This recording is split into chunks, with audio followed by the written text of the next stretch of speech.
Hello everyone and welcome to another video, a track guide for the Ray FF1600 around Oulton Park, the historic island layout. This is with the open setup, so I use iRacing's built-in own setups. You can find them under Garage, iRacing setups, and then find the Oulton Park historic island layout. Let's get into the track guide.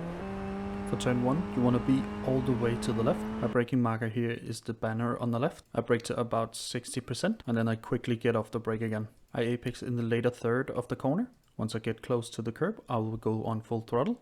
Take care, there is a little hill on the inside. If you hit that, you will unsettle the car quite a lot. And of course you want to use as much as you can on the outside as well, but keep the right side tires on the tarmac, otherwise you'll get an incident point. Turn 2 is flat out, and for turn 3 right after, we have a little hill. And just after that, you want to be braking. I brake to about 50%, and then I trail the brake a bit into the corner. You don't want to brake too much here, as it will unsettle the car. And too much speed will bring the rear around on you. There's a darkened part on the curbs. That is my apex later in the corner. Once I get to that, I'll go full throttle. And be aware on the outside, there's a really harsh incident point out there. I just managed not to get it here on this lap. It's where the little bit of tarmac starts.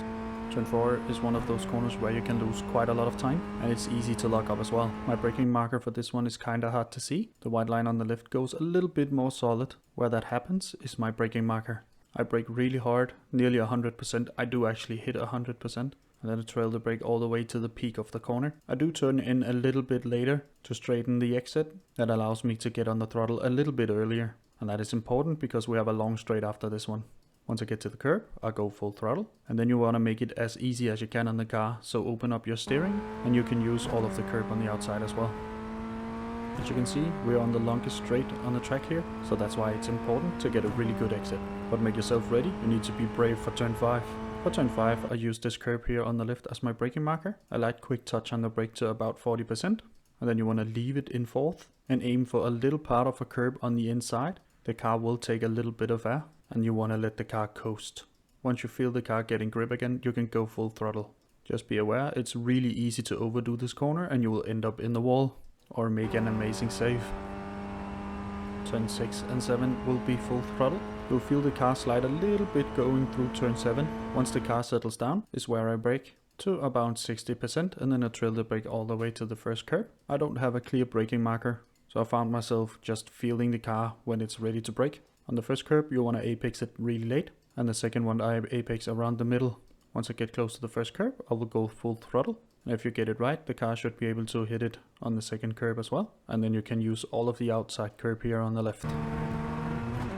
Going up to turn 9, it's a really good overtaking place. Keep that in mind when you drive. My braking marker is this penultimate tree before the marshal's post down there. Once I pass it, I brake hard, and I mean really hard. Here I also hit 100%. It's not advisable. I messed up this corner quite a lot because of it, but you want to trail the brake all the way to the curb. There's a little dip, so it helps you get around. Once you get to the tarmac on the inside, go full throttle.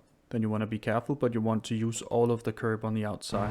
Hit the grass and you will spin. And turn 10 is just full throttle. And a race to the finish line.